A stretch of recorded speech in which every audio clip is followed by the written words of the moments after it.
Ashley Barnes, thanks for your time after the fans forum here at the forum tonight. We're just talking about the joys of pre-season, but it feels like we get the sense you're already loving it, already feel a part of the group. Yeah, especially that you hit the nail on the head there. I feel like I've always been here for some reason. It's like I've been so welcomed at the training ground within the lads, everyone throughout, and even obviously doing this fans forum tonight is. These are special moments, for them to feel connected to us and us to feel connected to them.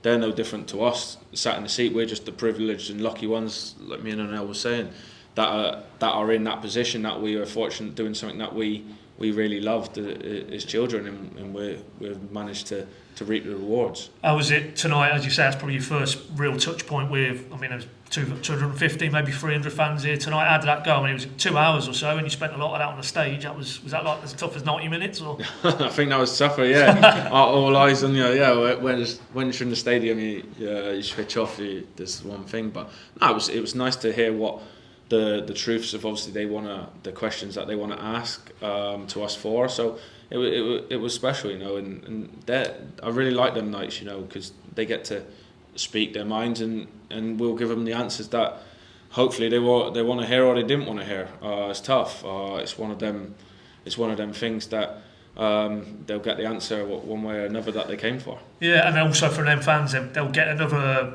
insight into your personality, and you are Norwich's first summer signing, and it's very clear, speaking to David Wagner, speaking to Stuart Webber as well, that they identified you as almost a catalyst for what they're trying to do. Take us back to the end of the season with Burnley, huge success for you, another promotion. What was that like then in terms of the offers? You touched on it tonight. You probably could have had staying closer to home in the northwest, but talk about what sort of interest was there, and then why Norwich? Why is that the next stage for you in your career? Yeah, well, there was quite a few clubs interested. I had quite a few meetings with clubs. Obviously, one of them was just to still stay at Burnley. But after having a conversation with Vinny,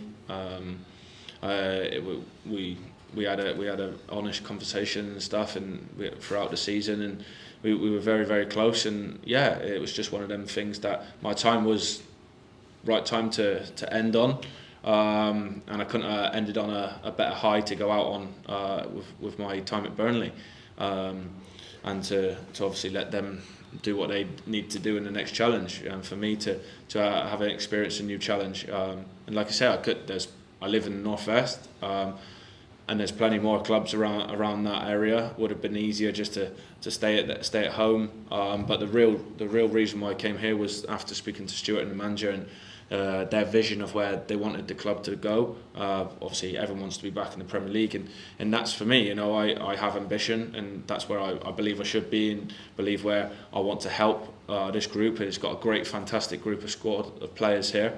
Obviously, and when I was speaking to Stuart and the manager, we have got a young group, and it's just to help them as well as obviously the older ones that we do have here, to help everyone.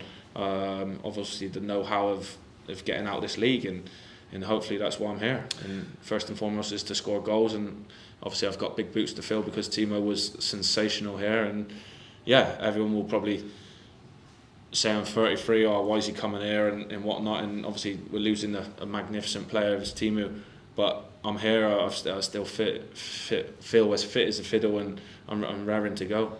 Does that also say a lot about you as a character, that the shadow that man has left here, and that clearly didn't put you off? You thought you could come in, and you're different types of player, I'm sure, different attributes, but you can come in and have an impact as well. Yeah, of course. We're different types of players, but first and foremost, we score goals, and that's what we're here to do. And he scored a lot of goals here, and hopefully I can lead his legacy and keep on scoring goals and being one of the fans' favourites. You touched on it there, that you first and foremost you've got to get your own job right, but you can be a sounding board for particularly the younger players. The manager was very clear at the end of last season, didn't go where the club hoped it would go, and he talked about we need to get players in with the right mentality, that when there's a bit of adversity, maybe experience, have been through it, they know how to come out the other side, and they must feel that you tick that box. Yeah, and that was it after the conversations that obviously us three had, and that was one of the reasons. I think obviously with the likes of me and Shane and even Jack now, Obviously, I've not met them lads yet, but from playing against them in the past, you know what I mean. They've been in the Premier League as well for a number of years as well. So they know how, they've got the know-how and the knowledge of obviously what this league takes. This league is resilient. There's 23 other teams that are everyone striving for the same, more so than others. But everyone obviously wants to get out of this league. Is the hardest league, probably one of the hardest leagues in the world to get out of. So it's with the number of clubs you have here. So this is another challenge of obviously that I want, and I want another trophy. That's just me as a person. I want another trophy. I want to come the end of the season. I want to be lifting one. What did you talk about all the teams? What did you make of? I mean, you did the double over them at Burnley last season. What did you make of that Norwich squad? You know, you saw them up close and personal. You had a very big win at Carrow Road, I think, very early in David's reign, actually. But as a group, could you see what they had and where they probably were lacking a little bit? Yeah, I think obviously at the period that we came to Carrow Road, obviously us now we're on a roll, and obviously Norwich at the time was fighting for that playoff spot. I think, and then we came here and we upset the apple cart a little bit by obviously the scoring probably, and obviously someone alluded on set plays was obviously a massive point that we scored. Obviously Burnley scored on last season. So yeah, but it's one of them things that after speaking to the lads, they hold their hands up. You know, it wasn't good enough. They said they lost a few experienced players in the team, and that's vital. You know, that could just be the edging of making the playoffs and not with the voices that they have. Yeah, and you touched on, you know, that kind of almost mentoring role a little bit, and particularly at the top end of the pitch. Josh Sargent, I know you'll have met already. Adam Eder, he's obviously played internationally, so he's probably not joined up with the group yet. But do you see those two lads who are very highly thought of, that you can maybe help them along the journey as well, and maybe because you play that area of the pitch, just guide them a little bit on the path, because it feels like they've got the talent and maybe they just need a bit of direction. Yeah, absolutely, and that's what I want to help. You know what I mean?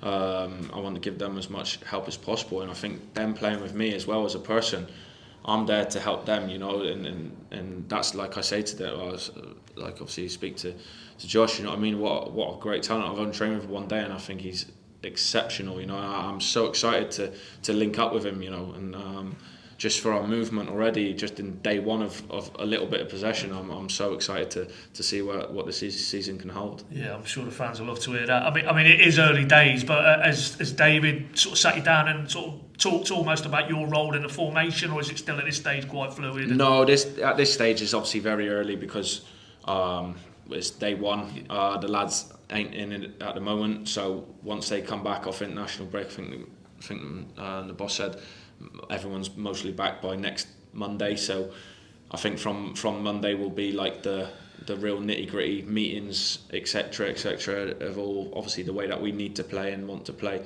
Yes, we're going to start that this week, but I think for us lot, it's about the fitness, ready for them lads to just slot back in and ready for the proper tactical and technical sessions. Yeah, it's a final one for me. As you say, right now it's the base fitness, building that up. You'll have a few pre-season games to work on a few things, but you know what it takes to get out of this division. What fundamentals, what does this Norwich group need to have to be in the mix for promotion next season? I think it's the game management, you know, the nitty-gritty of obviously when you need to dig in deep, and yes, everyone wants to play lovely football and but there might be one day that it's not going to plan, you know what I mean, and you need to grind through it. You need to drag people along with you and make sure they're all like going in the right direction. There might be someone a bit lower than others and confidence, so you make sure they're with you, you know what I mean, and everyone's firing.